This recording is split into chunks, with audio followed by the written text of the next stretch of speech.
पहले योग परिवर्तन परम संत बाबा जय गुरुदेव जी महाराज इनके चरणों में अरबों प्रणाम। ईश्वर भगवान और उनकी दृष्ट अदृश्य शक्तियों को कोटि कोटि प्रणाम। आदरणीय अनाथ जी दादाजी इनको भी मेरा प्रिय स्वरूप जय गुरुदेव। साथ ही साथ यहाँ पर उपस्थित अमरनगर शहर के सभी माता पिता भाई बहनों को और अमरनगर शहर के इस दीदी नगर कॉलोनी के सभी माता पिता भाई बहनों को और बच्चा रैली में चलने वाले हमारे सभी माता पिता भाई बहनों को बच्चे और बच्चियों को बड़े प्रेम के साथ जय गुरुदेव। आज शाकाहार प्रचार की रैली है और इस रैली का समापन के निमित्त ये सत्संग का कार्यक्रम हो रहा है।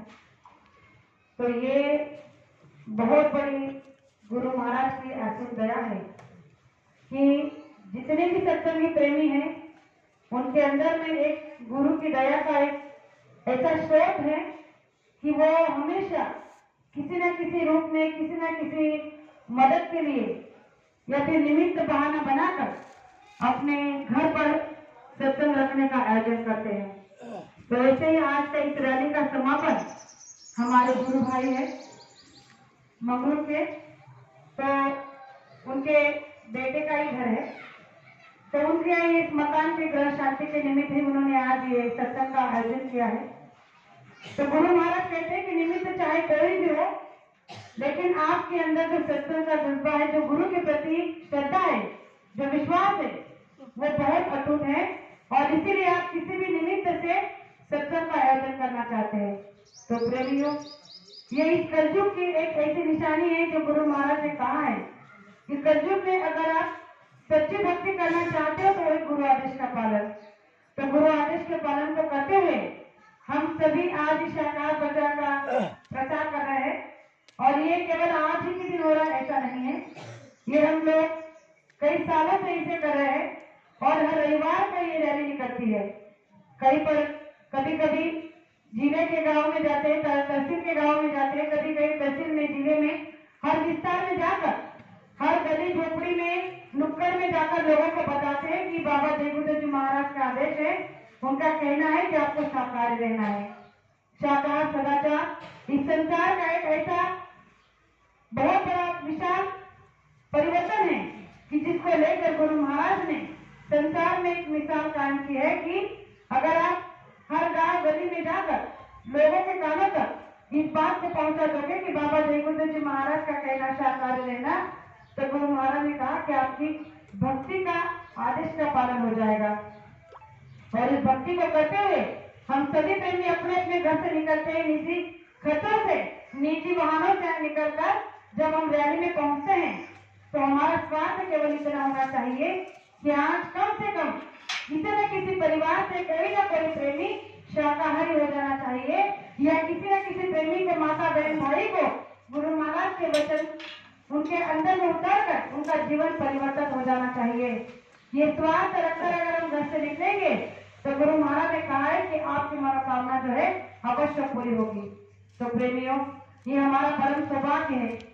हम ये नहीं कहते कि हमारे कहने से लोग सुधर जाएंगे या हमारे कहने से लोग शराब छोड़ देंगे, मांस छोड़ देंगे, लेकिन गुरु महाराज ने कहा है कि आप केवल सुनाते रहना, करना ना करना उन पर छोड़ देना।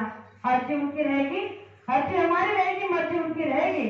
तो गुरु महाराज के आदेश को लेकर हम सभी प्रेमी जो हर रविवार को निकलते हैं शाकाहार प्रचार करने के लिए, तो ये हमारा संकल्प लेकर निकलना चाहिए कि हर रविवार को कम से कम एक व्यक्ति ने भी संकल्प लिया या शाकाहारी होने का जो दृढ़ संकल्प कर लिया, तो हमारा जो भी घर से निकला हुआ खर्चा होता है वो हमें उसका मुआवजा मिल जाता है।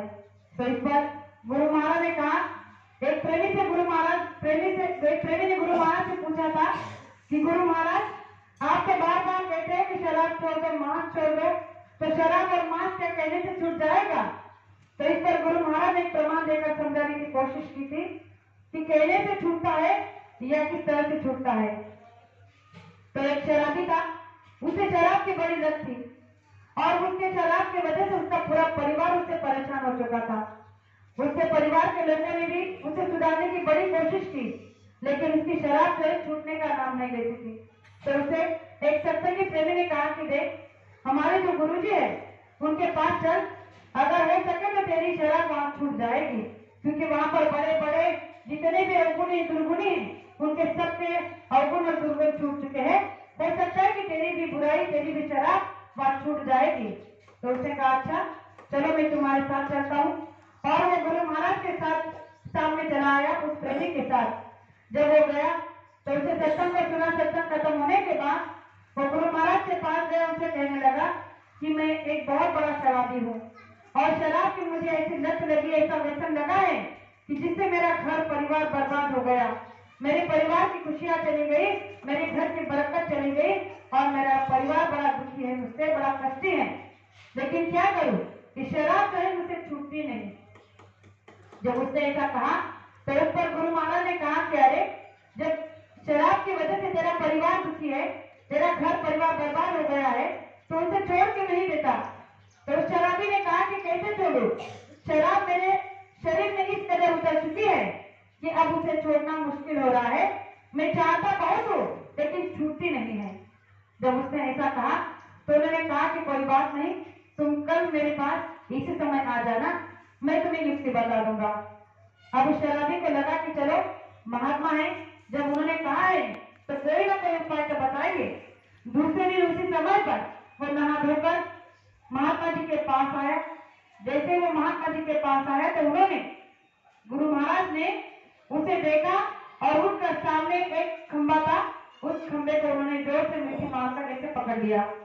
अब उसे कब से पकड़ कर रखा है, अभी शराबी को लग रहा है कि अब छोड़ेंगे तब छोड़ेंगे। आधा घंटा हो गया, पौना घंटा हो गया, 1 घंटा हो गया, लेकिन उस खंबे को जो है वो गुरु जी जो है छोड़ ही नहीं रहे। तो उस शराबी से रहा नहीं गया। उसने कहा कि अरे महात्मा जी, आप इस खंबे को क्यों पकड़ के रखे? आपने तो मुझे युक्ति बताने के लिए बुलाया था और मैं जब से आया हूँ 1 घंटे से देख रहा हूँ कि आपने इस खंबे को इतना देर से पकड़ कर रखा है कि शायद छोड़ने का नाम ही नहीं ले रहे। तो जब उसने ऐसा कहा तो उन्होंने कहा कि क्या करूं, मैं तो चाहता तो बहुत हूँ लेकिन ये खंबा जो है मुझे छोड़ ही नहीं रहा है। मैं तो कोशिश कर रहा हूँ लेकिन ये खंबा मुझे छोड़ता नहीं। तो उस शराबी ने कहा कि देखो, मैं शराब जरूर पीता हूँ लेकिन इतना भी मूर्ख नहीं हूँ कि तुम्हारी बात को समझ ना सकूं। भला एक निर्जीव खंबा तुम्हें कैसे पकड़ कर रख सकता है? तुम चाहो संकल्प करो तो एक ही झटके में छूट जाएगा, लेकिन तुम अपने मन को तो बनाओ, अपने अंदर की शक्ति को तो जगाओ। जब तुम अपने अंदर की ऊर्जा को जगाओगे तो ये खंबा तुमसे छूट जाएगा। जैसे ही उस शराबी ने उस महात्मा से कहा तो उसने इस खंबे को छोड़ दिया और फिर कहा कि अरे नादान, मैं यही तो तुम्हें समझाने की कोशिश कर रहा हूँ। जब तुमने कल कहा कि शराब छूटने का नाम नहीं लेती, मेरे शरीर में इस कदर उतर चुकी है कि मैं चाहकर भी उसे छोड़ नहीं सकता। तो जिस तरह से इन खंबे को मैं पकड़ नहीं सकता, ये मुझे पकड़ नहीं सकता जब तक मैं ना चाहूं, वैसे ही ये शराब है, ये तुझे नहीं, तूने उस शराब को पकड़ के रखा है। अगर तू चाहे तो अंदर से दूर संकल्प कर कि आज के बाद मैं शराब को छूंगा नहीं, इसकी तरफ देखूंगा नहीं, इसे पीऊंगा नहीं। अगर तेरे अंदर की शक्ति जाग जाएगी, तेरे अंदर के भाव अगर जाग जाएंगे और इस विकार को, इस दुर्गुण को तू चाहे तो दृढ़ संकल्प के साथ छोड़ सकता है, क्योंकि शराब तुझ पे हावी नहीं हुई है, तू शराब पे हावी हो चुका है। इसीलिए प्रेमियों, जब उस महात्मा ने उस शराबी को ये युक्ति बताई तो उनके अमृत वचन सुनकर उसके आंखों में आंसू आ गए, उसका हृदय परिवर्तन हो गया और सोचने लगा कि बात तो सोचने वाली है, अगर मैं चाहूँ तो शराब को छोड़ सकता हूँ। तो महात्मा ने कहा कि एक बात सोच ले, जिस शराब को तू पी लेता है उसे पीने के बाद तेरा परिवार दुखी हो जाता है, पति दुखी हो जाते हैं, बच्चे तेरे से नाराज हो जाते हैं, तेरा घर परिवार बर्बाद हो चुका है।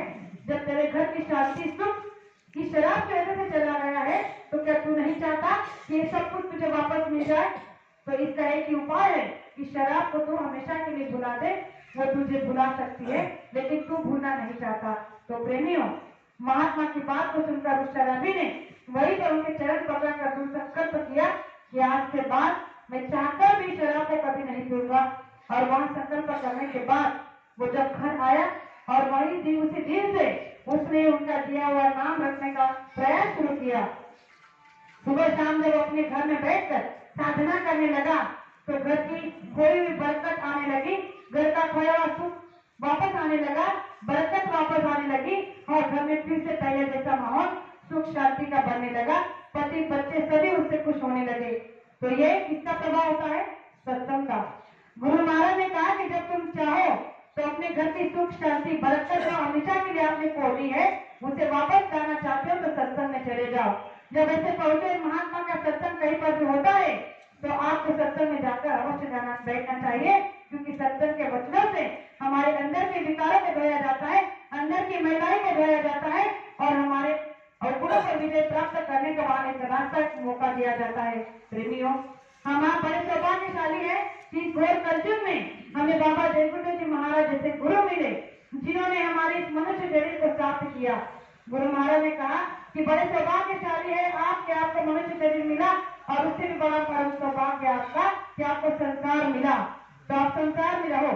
गुरु महाराज ने साफ साफ शब्दों में कहा है कि आपको संसार को छोड़ना नहीं है, आपको घर परिवार को छोड़ना नहीं है, आपको अपने माता पिता की सेवा करो, बच्चों की सेवा करो, घर का माता पिता की सेवा करो, बच्चों का घर का भरण पोषण करो, दुकानदार दुकान का काम करे, खेती वाला खेती का काम करे, दफ्तर वाले दफ्तर का काम करे, दुकान दफ्तर खेती को संभालते हुए दिन के 24 घंटे में से 22 घंटे संसार में लगा दो, केवल 2 घंटे में अपना परमार्थ बना लो, सुबह 1 घंटा और शाम को 1 घंटा। अगर आप अपने आत्मा साक्षात्कार की कमाई के लिए लगाओगे तो गुरु महाराज ने कहा कि आपका आत्मा साक्षात्कार भी हो जाएगा, आपका परमार्थ भी हो जाएगा, आपका लोक और परलोक दोनों सुधर जाएगा। तो प्रेमियों, इतनी सीधी और सच्ची भक्ति इस कलयुग में गुरु महाराज के सिवा हमें और कोई रास्ता बता नहीं सकता। इसीलिए हमारे घर के दुख तकलीफों को मिटाने के लिए एक बहुत बड़ा आसान रास्ता गुरु महाराज ने हमें दिया है। एक बात अनुभव के तौर पर बताना चाहती हूँ कि हम सभी